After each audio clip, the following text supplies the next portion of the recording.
Hey guys, welcome back to the shop on another Digital Wood Carver CNC tutorial. In this video, I'm going to walk you through the steps of setting up your Digital Wood Carver to run in 4th axis mode, as well as the steps of setting up your job and creating your design in your design software, and then the setup and running of that design in the CNC USB controller software. Now, the Digital Wood Carver's 4th axis allows you to create jobs up to 37 inches in length and 8 inches in diameter. And in this video, we're going to start off with a square blank.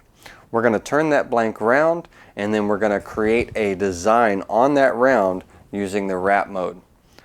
Now, before we get started in setting up the job and creating the design in the design software, I'm going to walk you through the steps of setting up your Digital Wood Carver to run in 4th axis mode, as well as the steps of setting up your USB CNC controller software and importing the Digital Wood Carver's 4th axis settings into that software.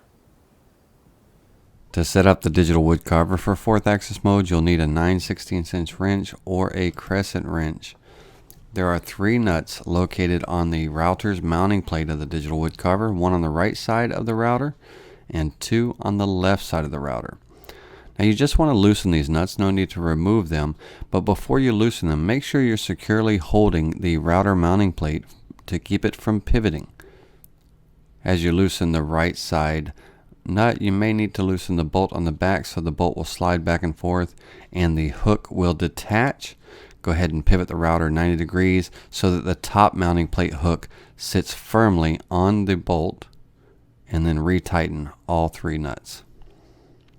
Make sure that you retighten the bolt head on the back side of the router mounting plate.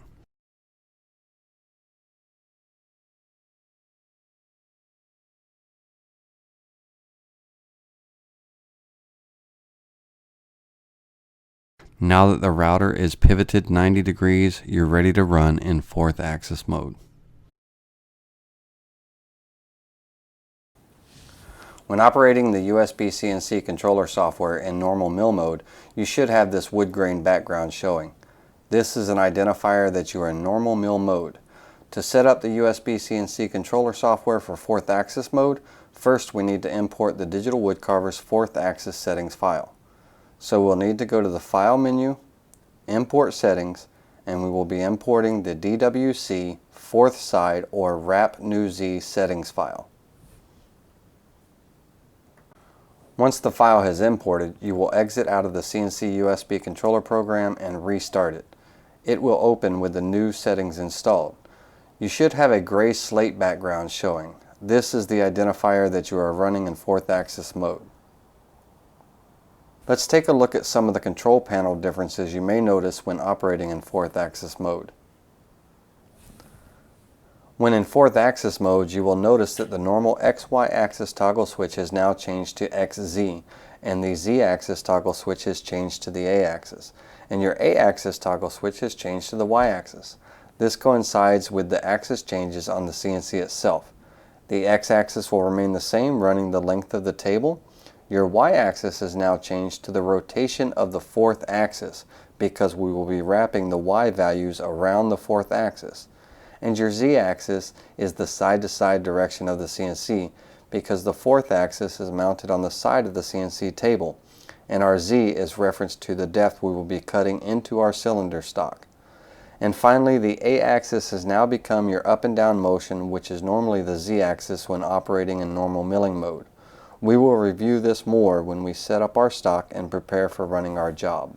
Okay, so now that the Digital Wood Carver is set up to run in 4th axis mode and the USB CNC controller software is set up, let's go ahead and talk about the blank that we're going to be using in this tutorial. Now, this is a simple blank that I've laminated together of maple and walnut, and the blank itself measures 2 3/4 by 10 3/4. Now notice I measured from here because this is what my job is going to be. I want my finished piece, when it's all said and done, I want my finished piece to be 10 3/4 inches in length. You want to make sure when you're setting up your stock that you have some extra material at the lead end so that the chuck has a place to grip and you're not going to be milling into the chuck when you are turning on the 4th axis. So in this case, I've added 1 1/4 inches to my finished length. Now, when all said and done, the diameter of this, even though that the square blank itself measures 2 3/4, my finished diameter is going to be about 2 5/8.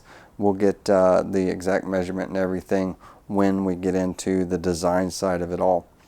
Now, whether you are laminating a piece of stock for your turning, or you're using solid stock, or getting creative and using things like tree branches. This is an example of a tree branch that was carved. There was a nice tapered leg with some fluting and everything that was carved into it.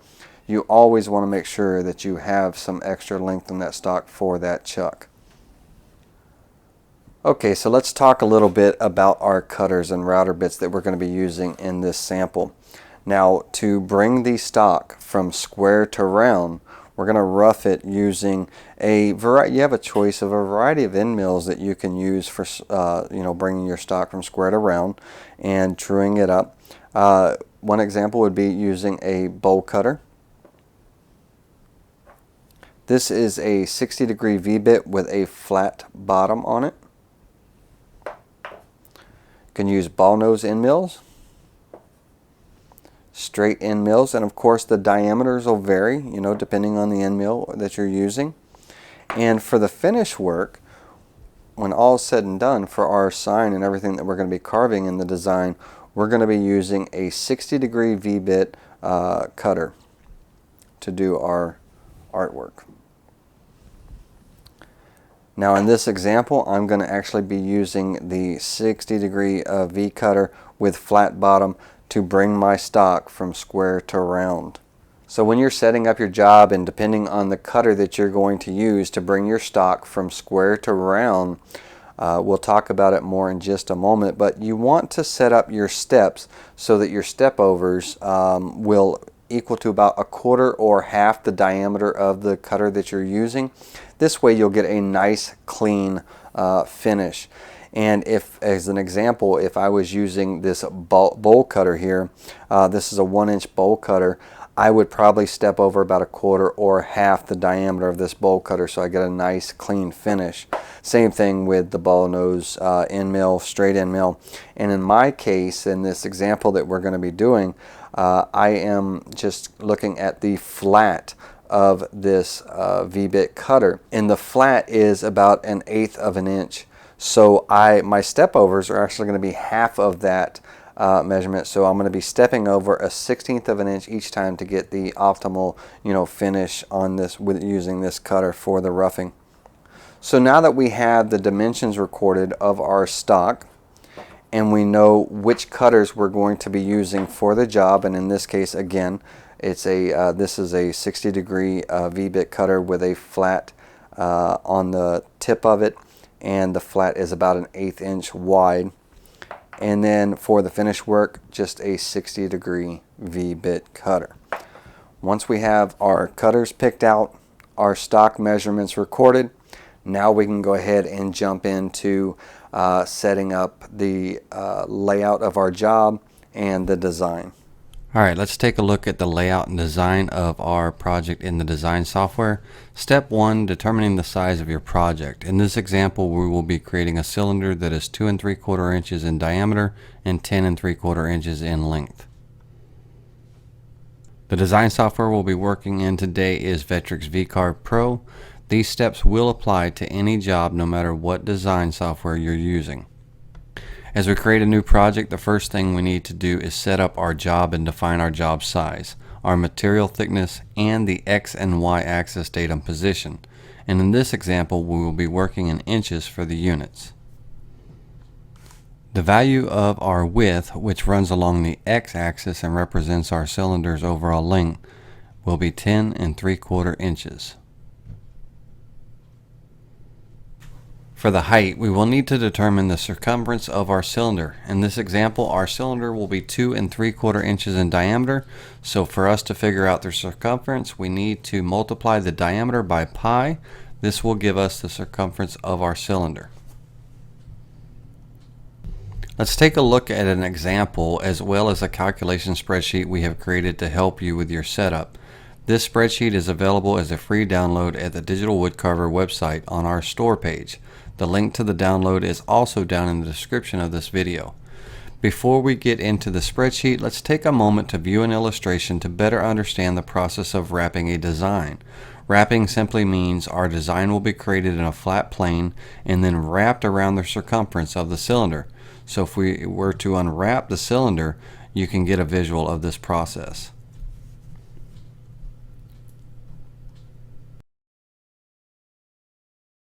Let's go ahead and create our cylinder, and again our cylinder will be 2 3/4 inches in diameter by 10 3/4 inches in length. As we create the cylinder, let's create an imaginary line. There are two calculations we need to determine. First, the circumference around the cylinder, and second, we need to determine how many steps the fourth axis must make to make one complete revolution of the circumference. This will be calculated in the spreadsheet we are about to use. So here is the worksheet we have created to help you with setting up your fourth axis job. To get the two calculations we need, simply enter in the diameter of the cylinder. The worksheet will then provide you with the circumference of the cylinder as well as the steps per inch, which represents how many steps the fourth axis must make to complete one full revolution. Write these numbers down because we will use them in the upcoming steps. So back at the design software, we can now finish setting up our job. For the height, we will enter the circumference of the cylinder, which is 8.635. For the material thickness, it will be 1.375 or 1 3/8 inches. The material thickness represents the radius of our cylinder. We will be registering our Z0 off the bottom of the material, which represents the center of our cylinder. And for the XY datum position, we will be registering from the bottom left-hand side of our material, which represents the left side of our stock closest to the fourth axis chuck for the X0, and the starting point of our revolution for the Y0. And again, we'll be working in inches for the units.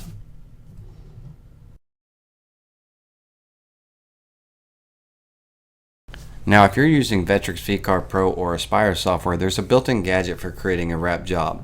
Let's take a look at this feature and how you would set up the same job using this gadget. When you open VCarve Pro or Aspire, at the top of the page you'll see a gadgets menu. Open up that menu and click on wrapping, and then click Wrap Job Setup. When the Wrap Job Setup wizard opens, you will enter the length of the cylinder and the diameter of the cylinder. The gadget will do the calculations for you to create the circumference. For the cylinder orientation, we will use the X-axis Wrap Y Values option. For the XY drawing origin, it will be at the bottom left of the material, just as we did before. Now for the Z origin on, we will use Cylinder Axis option, which represents the bottom of our material when we are working in a flat plane. For the wrapping layout, we will use a simple cylindrical wrap. Click OK, and the software will set up your job. Depending on the software you're using, we'll be creating two toolpaths. The first toolpath will be the rounding toolpath, which will round off our stock, preparing it for the final design work. The second toolpath will be the actual design itself.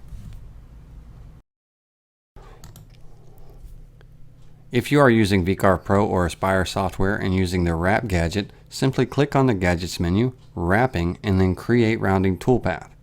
When the Rounding Toolpath wizard opens, enter the values for your stock and pick the machining method you want to run. Select your tool and enter the cylinder dimensions and the cylinder orientation. Remember, we are using the X-axis Wrap Y values. Click OK, and the software will create the rounding toolpath for you.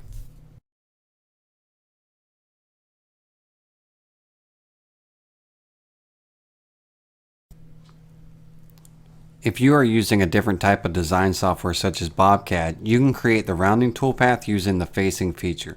This will be covered in a separate tutorial. Going back to our worksheet, we have created a simple rounding toolpath calculator and G-code generator for you. You can use this generator to create your rounding toolpath. The orange cells are your input fields. First, enter in the diameter of your cylinder.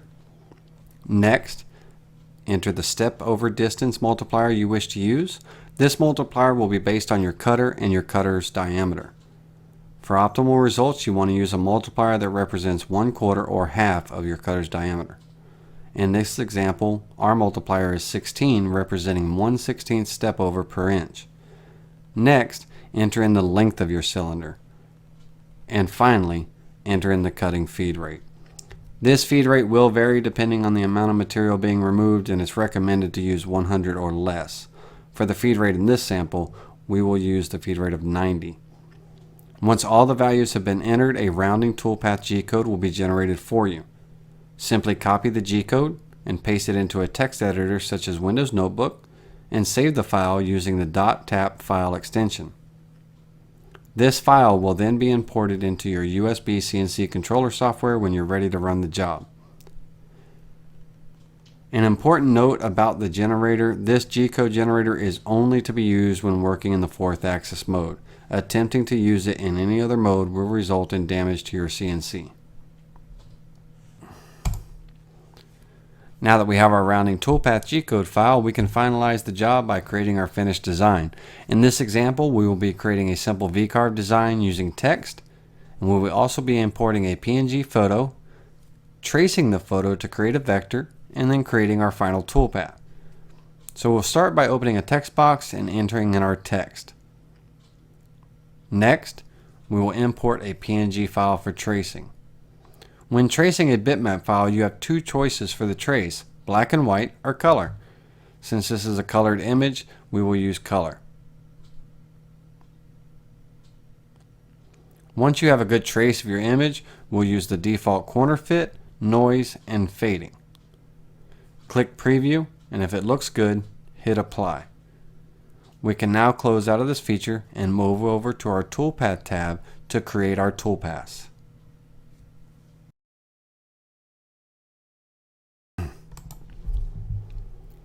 In the toolpath tab, we want to make sure our job is set up correctly, so click on the material setup and let's make sure our thickness is correct.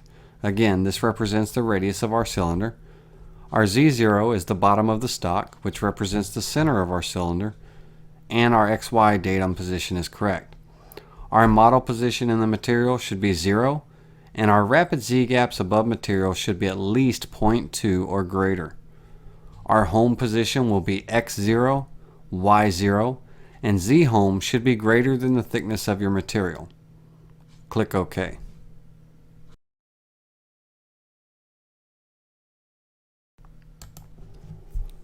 Select all of the vectors you wish to create the toolpath for. In our case, it'll be all of them. And in the toolpath tab, we want to create a simple V-carve toolpath. Our start depth will be 0. We will be using a 60-degree V-bit cutter. We can name the toolpath, and finally hit calculate.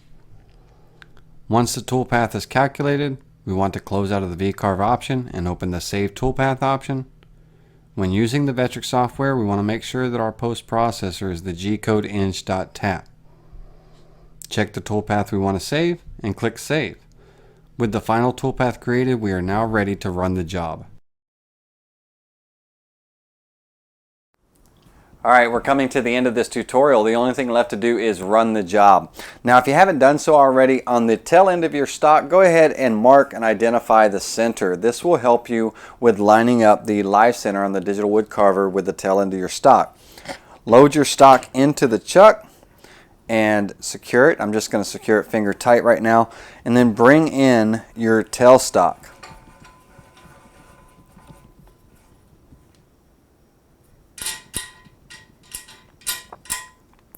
Now, depending on the length of your job, your tailstock is adjustable back to 37 inches, and there's 4 wing nuts on the lower side. You just remove those wing nuts and then you can reposition the tailstock mount.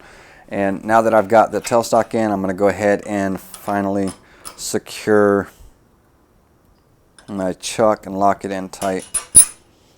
Now, when it comes to setting up the zeros for your job, our Z0 is going to be off the center of our material as we set up it, when we set up in the design software. And our X and Y, our Y position, since it's the revolutions of the stock piece on the 4th axis, whatever position it's in right now, is fine. That'll be your starting position. But our X, we want to make sure that that is going to be set off of the closest side to the chuck. And as I get you closer to the Digital Wood Carver and bring you in closer, I'll show you as I set up my zeros. Now, for the Z0 setup, as I said, we're registering off the center of our stock, the center of our cylinder, and the diameter and everything. And there's a couple of ways you can do that. One is on your stock, you can draw a center line, and you can bring that router bit up to that center line, and you can set your Z that way. A more accurate way is to actually touch off to your tailstock and take a set of calipers and caliper the diameter of your tailstock, and then of course divide that by 2 because we want the radius, we want the center of that tailstock, and that will give you your Z0 position. And as I get you closer, as I said, I'll show you as I set up my zeros the steps that I use. Now, one of the last steps I like to do when I'm getting ready to set up a 4th axis job is I've got a torpedo level here.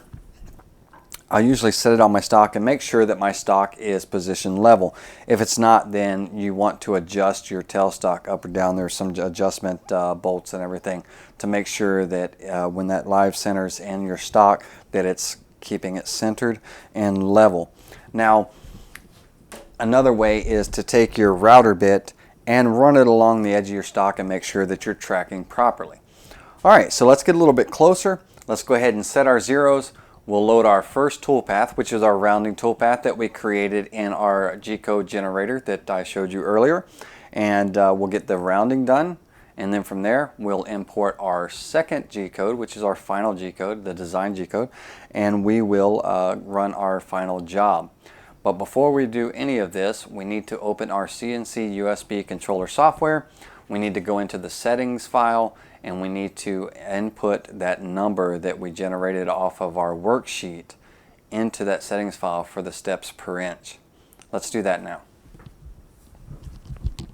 Once you have the CNC USB controller software open, you want to go to the File menu, Settings, and Setup. In the Setup screen, we need to enter the value of the steps per inch that was calculated in our worksheet earlier in the video. For this job, the value we need to input is 694.8466. This number will be entered into the Y steps/units box. Once entered, go ahead and click OK.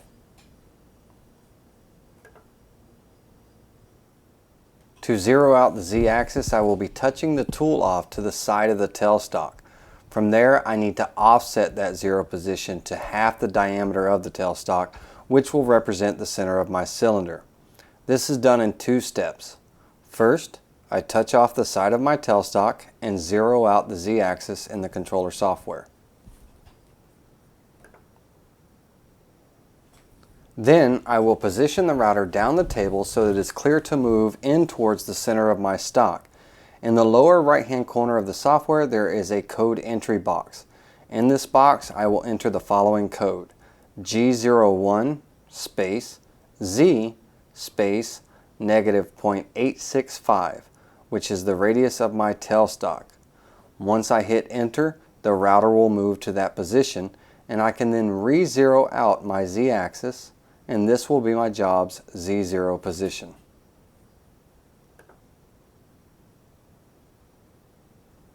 Next, I will zero out the X, Y, and A axis by bringing my router to the starting end of my cylinder closest to the chuck. Once in position, I will zero out my X axis. The current position my Y axis is in is fine, no need to move the router. I will simply just zero out the Y axis. For the A axis, I want to position the cutter so that it is in the middle of my stock. I will raise and lower the router until it's in position and then zero out my A axis. From there, I'll bring the router back to a safe starting position, and I'm ready to import my rounding toolpath G-code and run the job.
Now with my finishing cutter installed, I need to re-zero out my Z-axis.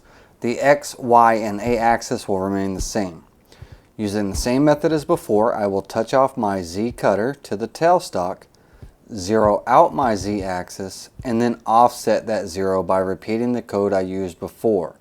G01 space Z space -0.865.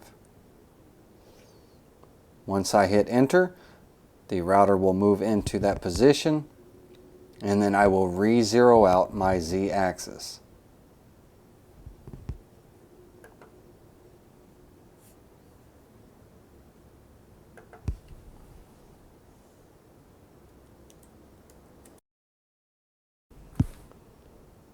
With my Z-axis 0 set, I can import the final toolpath and start the job.